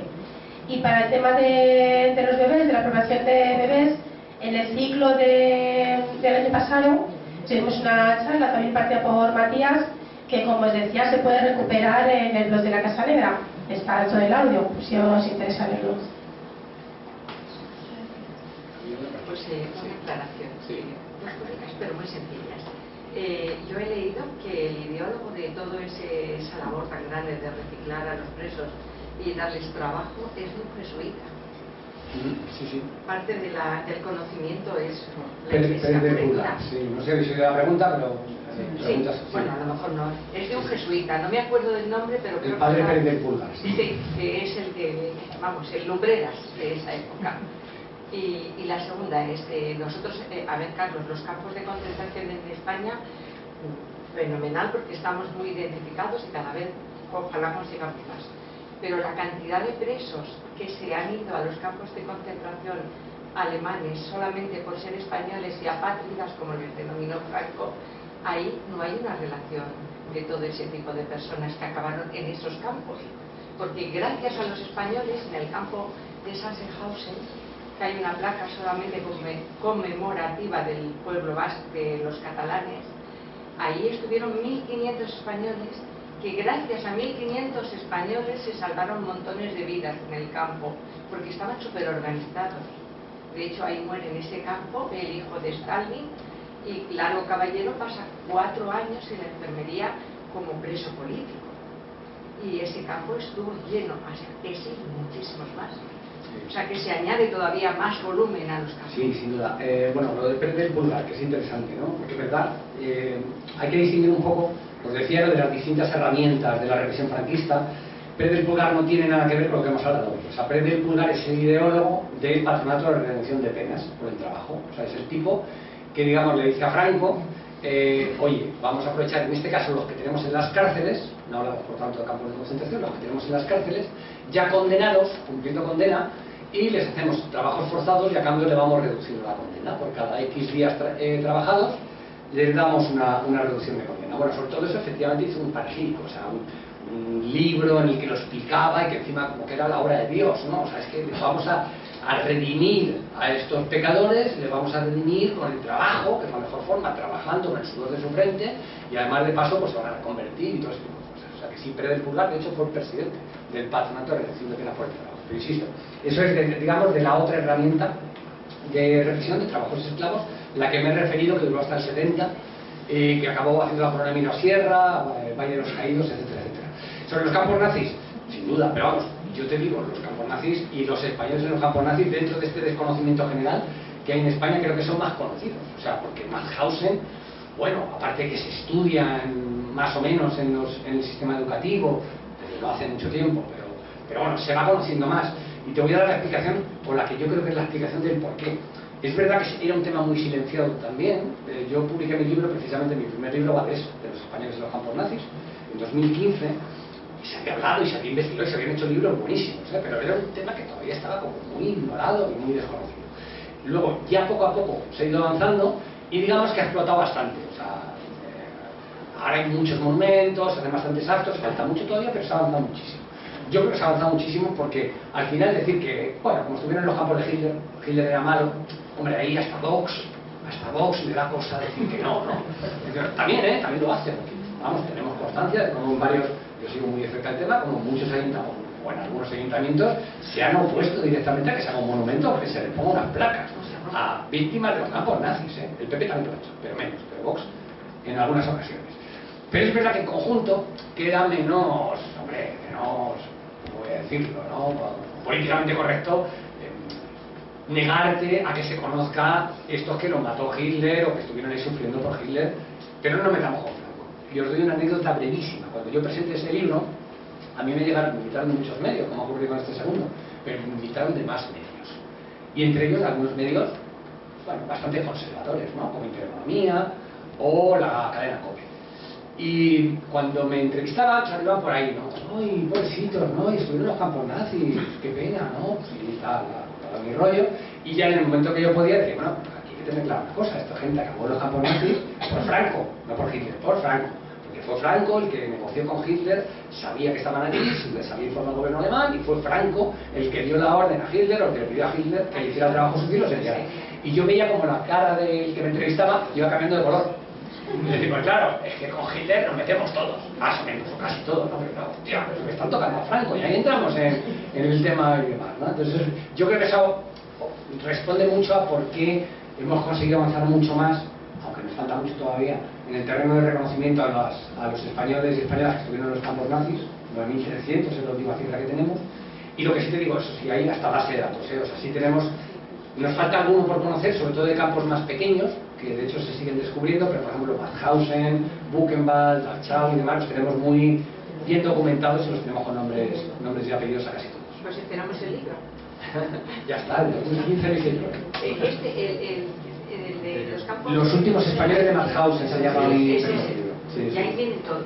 Ahí no vienen los nombres están en la base de datos, pero vamos, toda la historia esta de los españoles y Pues también de la responsabilidad franquista. Es curioso, es muy curioso.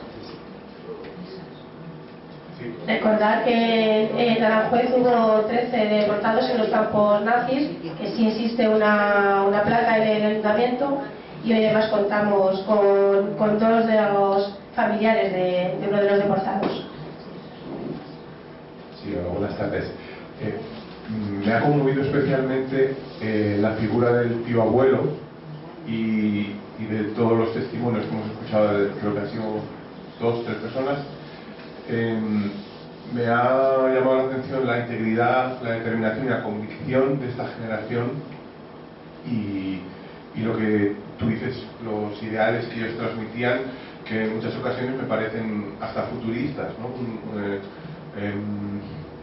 También tuve la ocasión de escuchar el testimonio de una mujer que estuvo en la cárcel de Ventas y en Ravensbrück, en Alemania, que es Mercedes Núñez Targa, y me llamó la atención eso también, ¿no? La convicción política, cultural que tenía. Y mi pregunta va un poco más en relación a esta generación, la República, cómo adelantada estaba esta República democrática en relación a otras repúblicas o democracias de la época, y cómo de adelantada está en relación a lo que tenemos hoy en día o lo que se ha, no sé, se ha intentado construir, lo que comentabas de la transición española. Me parece que, no sé, me interesa bastante. Bueno, claro, como es tan vasta, digamos, la historia española y demás, yo no soy un experto de haber investigado a fondo la República, eso lo quiero dejar claro, ¿no? Pero es obvio que la he tenido que tocar mucho y he tenido que leer mucho sobre ella, y lo que es indudable es que desde luego fue un avance histórico en este país, un avance que nos puso por delante de algunas potencias, que era lo que tú te referías, ¿no? Por ejemplo, el del sufragio femenino antes que Francia y otros países muy importantes, en avance de derechos para los trabajadores, jornada de 8 horas, etcétera. Y sobre todo, yo creo que, fíjate, una de las cosas más importantes fue el avance en el sistema educativo, la construcción de escuelas. O sea, una de los grandes logros de la República fue ese, porque tenía muy claro precisamente que el principal enemigo, digamos, de la democracia era la ignorancia. Y por eso fue uno de los grandes empeños, ¿no? Y por eso, yo recuerdo uno de los supervivientes precisamente de Buchenwald, que entrevisté, Virgilio Peña, que me decía, y por eso se la cargaron tan pronto, por eso nos la quitaron tan pronto, ¿no? Mencionaba todo este tipo de avances, y dice, es que era tan avanzada que por eso nos la quitaron tan pronto, ¿no? Entonces, en comparación, yo creo que nos pusimos a nivel mínimo y un poquito más adelantados la mayoría de los países democráticos, claro, pero luego tuvimos un parón de 40 años del que yo creo que nos hemos repuesto. Yo creo que nos hemos repuesto. Hemos avanzado mucho, obviamente, hemos mejorado muchísimo, clarísimamente. Pero es verdad que no nos hemos repuesto del todo, porque al final casi 40 años de dictadura, y siendo los únicos, bueno, están en Portugal, ¿no? Que también tuvo lo suyo, pero los únicos en Europa que estábamos así, mientras el resto estaban en otro mundo realmente, eso lo hemos seguido lastrados, ¿no? Por ello yo creo que seguimos lastrados a día de hoy. Y es verdad, no voy a dar más caña con esto, pero me parece que el gran problema es que luego cuando se produce la llegada de la democracia no hay ruptura.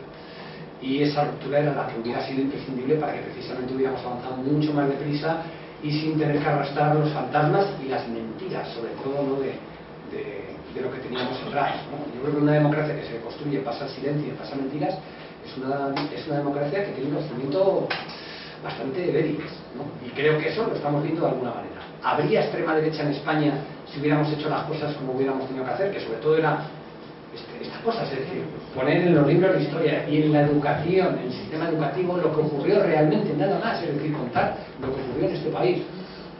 Yo creo que ahora sí tendríamos, claro que tendríamos extrema derecha, si la tienen en Francia, si la tienen en Alemania, que han hecho esa tarea muy bien, con algunos peros también, pero la han hecho mucho mejor que nosotros, ¿no? Ahora bien, yo creo que habría una línea roja que no podrían cruzar y que aquí se cruza, vamos, no se cruza, que no existe esa línea roja. En Alemania hay una alternativa por Alemania, lo sabéis bien, está en las encuestas además yendo para arriba, o sea, los neonazis alemanes, pero aún así ni un líder de alternativa por Alemania se va a atrever a ensalzar a Adolf Hitler en un medio de comunicación o en un meeting, o se va a atrever a insultar a sus víctimas. No lo va a hacer porque va a saber que va a acabar en la cárcel, y aparte va a tener un rechazo social unánime. Bueno, aquí no estamos así, aquí estamos con que se elogia a Franco en el Congreso de los Diputados, en los ayuntamientos, en los medios de comunicación, y se insulta a las víctimas, lo que me parece no más grave, pero igual, o sí, más grave todavía, que se insulta a las víctimas sin ningún pudor, exactamente igual en las instituciones y en los medios de comunicación. Entonces yo creo que eso sí que, desde luego, no ocurriría si hubiéramos hecho las cosas como tenemos que haber hecho. Tendríamos una extrema derecha, seguro, pero no tendríamos unas barbaridades, un discurso como el que tenemos en este país. Aunque es verdad que yo creo en el fondo, y probablemente venga de lo mismo, del mismo error, el gran problema que tenemos no es que tengamos una extrema derecha, es que tenemos una derecha extrema. Es decir, que no tenemos un partido de derechas europeo. O sea, no tenemos un partido, el Partido Popular no es como la CDU de Angela Merkel o el Sol, no es como Macron. No, aquí tenemos una derecha que no ha roto con el franquismo y que siempre ha jugado con esa ambigüedad, cuando no, incluso esa exaltación del franquismo, para seguir arañando votos en ese lado. Ese es nuestro gran problema, en mi opinión, porque extrema derecha lo tienen todo, pero el problema es que ellos tienen un partido de derechas, joder, del que te puedes, entre comillas, fiar. Puedes estar en desacuerdo en política económica, política social, en lo que quieras, pero a nivel de defensa, digamos, más o menos, de lo que es el sistema democrático, es indudable. Y de hecho, por eso se han hecho los cordones sanitarios que se han hecho en Francia, para que no avance la extrema derecha, y han pactado la izquierda y la derecha democrática para evitarlo, ¿no? Aquí no, aquí, bueno, lo voy a votar, lo tenéis en el ayuntamiento, ¿no? Yo una pregunta muy breve. ¿Qué organismo tutelaba el sistema de concentración? ¿Una dirección general, un ministerio? Inspección de campos de concentración se llamaba. No tenía un rango en sí porque era una cosa extraña, es decir, se creó, digamos, debajo del paraguas del cuartel general del generalísimo, dependía del cuartel general del generalísimo, y el nombre de Inspección de Campos de Concentración, el responsable era el inspector jefe, nombrado directamente por Franco. El teniente coronel Pinillos en este caso fue el que estuvo. ¿Y llega hasta los años 40, sí? Sí. No hay luego, con el Estado nuevo Estado, no, que se haga una... Hubo ya modificaciones de lo que he ido un poco hablando, digamos, de esto de que se cierran bastantes campos, hay incluso cambio de denominación de los batallones, que no me he metido en eso porque es un lío de narices. Lo hemos comentado antes, lo de la mili de Franco, la mal llamada mili de Franco, a la que le dedico un capítulo, porque nos han vendido otra de las mentiras enormes de, joder, pues mi abuelo hizo la mili de Franco y estuvo en África. Pobrecito, y tú te imaginas a tu abuelo en una unidad militar haciendo instrucción, y resulta que el pobre había estado como un puñetero trabajador esclavo, sufriendo y sobreviviendo de milagro, porque murieron cientos y cientos de prisioneros de esos batallones. Esos batallones también dependían y tenían otra denominación. Pensé que había una dirección general de prisiones o el Ministerio de la Guerra. O ya, la Dirección General de Prisiones, digamos, es la que se encarga de prisiones, no tiene nada que ver, porque además va por la vía más, entre comillas, civil, porque todo estaba militarizado en la dictadura, obviamente, pero esto digamos que sí que es un organismo puramente militar, dependiente del cuartel general del generalísimo. Cuando acaba la guerra, ahora no lo recuerdo muy bien, yo creo que pasa a depender del Ministerio del Ejército, pero no me haga mucho caso, tengo el libro, pero ahora se me ha ido si es del Ejército o de otro ministerio, pero sigue siendo siempre una herramienta, digamos, puramente militar. Perdón. Simplemente quería hacer un apunte, estoy casi obligado a intervenir, volver al tema de la mujer, porque claro, parece como que, por lo que se ha mencionado aquí, porque el franquismo tenía su propia biopolítica, es decir, tenía sus propios mecanismos de control y de disciplinamiento según sector de la población y bueno, pues el dispositivo campo de concentración pues no era el más adecuado, digamos, para los intereses del franquismo respecto a la mujer. Entonces parece como que al haber menos mujeres en los campos de concentración, pues como que la mujer no ha sido tan reprimida, ¿no? Trabajos sobre las mujeres en cárcel, la represión de mujeres, hay bastante diversidad, cada vez hay más. Lo que pasa es que, como siempre, los temas de la mujer quedan más invisibilizados, ¿no? De hecho, los campos de concentración, lo que podríamos decir, campos de concentración, dispositivos de control sobre la mujer, además de las que pasaron por campos de concentración y cárceles de mujeres, también estaban en otras instituciones del franquismo, ¿no? Las instituciones bajo la Orden de Mujeres Caídas, el Patronato de Protección de la Mujer, ¿no? Instituciones que tienen una finalidad reeducativa sobre el sexo o género de la mujer.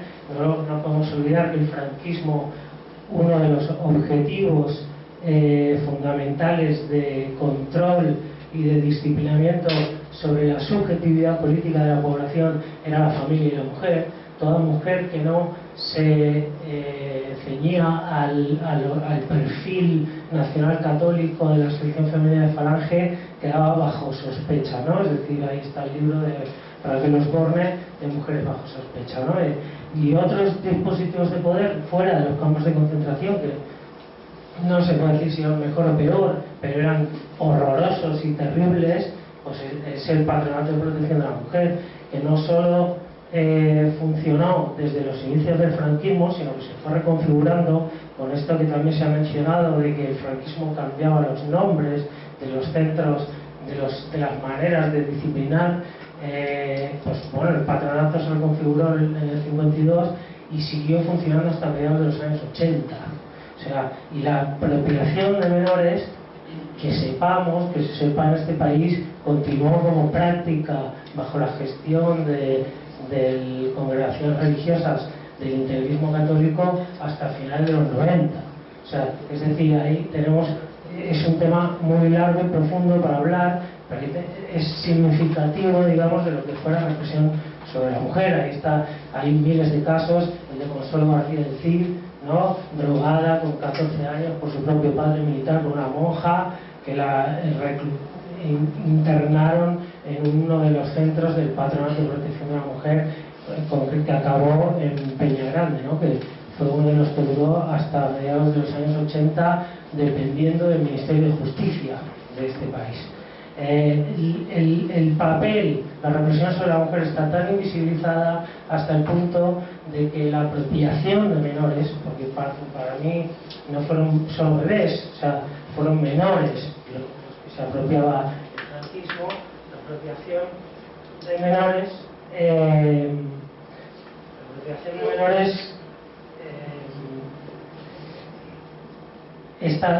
digamos, la represión está tan invisibilizada en el sentido de que a partir de los años 50, de los 60, se habla de un negocio de apropiación de menores. Y bueno, es un tema que estamos investigando, donde eso fue un negocio. Podemos decir que las congregaciones religiosas que ejercieron esa práctica, incluso la venían ejerciendo de antes del franquismo, porque el franquismo no lo podemos contemplar como un error del sistema, ¿no? Sino el franquismo se articula con la historia de este país. Y la apropiación de menores y esa práctica de represión sobre las mujeres viene de mucho antes. Y sin embargo asumimos el relato de que, bueno, como a partir de los años 50 el franquismo se pacifica, entre comillas, ¿no? Eso ya es un negocio, ¿no? Y como luego viene la democracia, eso ya es un negocio. Bueno, yo lo pondría en duda, ¿no? Simplemente quería hacer este apunte para añadir, digamos, a lo que se ha dicho sobre las mujeres en los campos de concentración. Quería hacerte una postilla. Yo no me estaba refiriendo a otra cosa salvo al ejercicio de la política represiva penitenciaria sobre la mujer, y que empieza precisamente desde el mismo 29 de marzo del 29.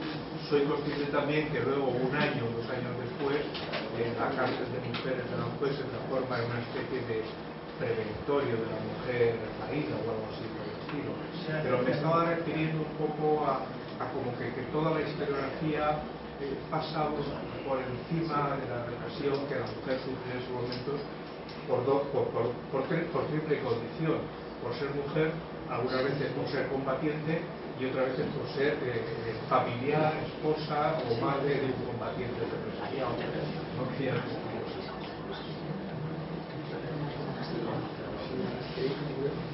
Hacemos la última, si os parece, la tienen por ahí, ¿no? Sí. No, bueno, creo que puedo hablar sin micro.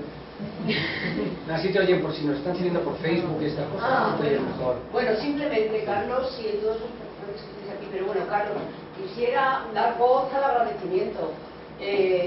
Yo soy una persona normal interesada, pero además soy profesora de historia. Y mucho de lo que tú haces y mucho de lo que hace gente como tú investigando este pasado es fundamental. Primero, para formar a todos los que estamos aquí, a gente como yo, para que podamos transmitir. Tú has mencionado la importancia que tiene el que estemos aquí, digamos, siendo conscientes, ¿no? Recuperando entre todos. De algún modo nos suena mucho lo que tú dices, desde luego no alcanzamos a saber todo lo que tú dices. Es importante que estemos aquí escuchando, haciendo los puertos, haciéndonos oír, pero es muy importante que la educación, en la educación institucionalizada, se hable de todo esto. Y quiero agradecerte porque lo que tú haces y lo que hace gente como tú es importante. Y quiero que sepas que lo que tú haces se ve en las aulas. Y desde luego se ve en mi aula. Desde que eso es así. Y entonces, vamos, es que qué menos, quiero decir. Es que qué menos. Yo creo que es el papel de un profesor, o sea, vamos, de historia más, es poner sobre el pizarra, sobre el papel, en la cabeza de los adolescentes, en este caso, de los estudiantes, en fin, lo que alcanzamos a saber, ¿no? Entonces quiero que también sepas que es un agradecimiento, en ese sentido quiero que lo sepas, Que no sabes lo que significa para mí, ¿no? O sea, yo cuando algún profesor me dice algo así, bueno, que me derrito, o sea, que me derrito, porque... Finalmente el papel, o sea, ahí tiene que llegar. Sí, pero yo le tengo que dar la vuelta y no para hacerte la pelota, que parece que nos vamos a hacer la pelota mutuamente. Pero sí es que lo digo, es decir, lo triste, porque es triste, es que todavía como no está bien implantado en el sistema educativo este tema, los profesores que hacéis cosas como la que me acabas de comentar, como tú, no voy a decir que sois héroes, pero casi. O sea, porque os enfrentáis a que un padre os llegue y os suelte que estáis adoctrinando a sus hijos. ¿Por qué? Porque no tenéis el soporte que debéis tener, y el soporte es que eso esté bien claro en los programas educativos, en los planes de estudio, que se diga, no, esto se va a estudiar y se va a estudiar de esta manera, y aunque ya hemos ido dando pasos, algo se ha avanzado desde luego respecto a cuando yo estudié, pero todavía muchas veces depende de eso, de la voluntad y de las ganas de comprometerse de un profesor, porque al final el compañero, que alguno tendrá, si no en algún otro instituto, pues dice, mira, ¿hasta qué me voy a complicar la vida? O sea, yo doy aquí, lo doy como siempre se ha dado el franquismo de pasada, o incluso, mira, aprovecho y me quedo en la Primera República, que es lo que me pasaba a mí, que nunca pasé de la Primera República, siempre se acababa el curso y no daba tiempo a analizar a partir de la Primera República. Por lo cual, gracias a ti y a todos los que trabajéis como tú, de verdad. Hay mucho voluntarismo, sin duda, pero como todos lo hacemos. Quiero decir que no es solo en la profesión, pero el currículum lo permite. Otra cosa es el tiempo que tenemos para explicar todo lo que hay que explicar, que esa es otra, es una realidad. Pero el currículum lo permite. Quiero decir que si uno quiere, y está cubierto y está cubierto por la ley, puede explicar perfectísimamente todo esto, que no digo a este nivel, pero bueno, yo pongo cositas. Todo lo que estamos hablando de la represión franquista, o sea, eso lo permite el currículum. Otra cosa es, pues que efectivamente vayamos todos a caballo, o quien prefiera no meterse en demasiadas historias, pero es algo que yo noto que agradecen los muchachos, los estudiantes, porque todo el mundo tiene una historia que contar en su casa, todo el mundo, y a nada que rascas me dice, sí, porque no sé quién, no sé cuál, no sé claro, hablar de todo como pero, sí, me contaba mi mamá, me contaba no sé cuál. Pues ahí está, esa historia, y bueno, quiero que sepas simplemente eso, me otra cosa, que se habla de el franquismo, de la represión franquista, desde luego que se tiene que hablar, porque inevitablemente existió, y se hablan de los campos de concentración de Franco y se nombra al investigador pues, que los está poniendo sobre la palestra. O sea, muchísimas gracias. Es lo más gratificante del mundo.